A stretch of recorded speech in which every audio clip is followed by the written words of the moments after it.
In trials, I'm a big proponent of using graphics to make points. Many times the graphics will be pieces of evidence, it'll be testimony of a witness, it'll be showing a document.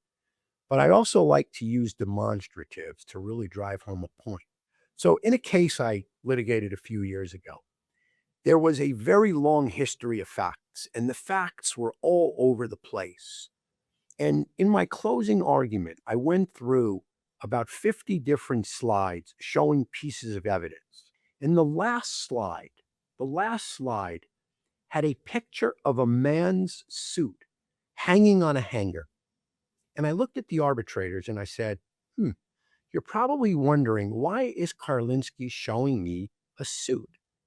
And I said to the arbitrators, I've been doing this for a long time. And in every case, you try to come up with the narrative with all of the various facts. And no matter how many times you try, there are always going to be some stray facts that don't fit your narrative. In this case, all of the facts fit perfectly, like that perfectly tailored suit that is hanging in front of you. There's not a thread out of place.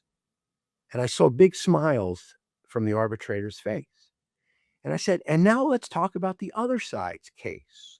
What about this fact? And on the screen, the arm fell off. I said, what about this fact? And the collar popped. And I said, well, what about this fact? And a button popped. And it was the power of that very simple demonstration. Our case, our facts completely fit our narrative without a thread out of place. The other side, the suit literally fell off the hanger. Years later, I ran into that arbitrator and he said to me, I've arbitrated literally hundreds of cases. I don't remember most of them.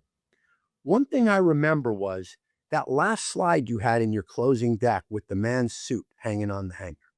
That's the power of a good, simple demonstrative.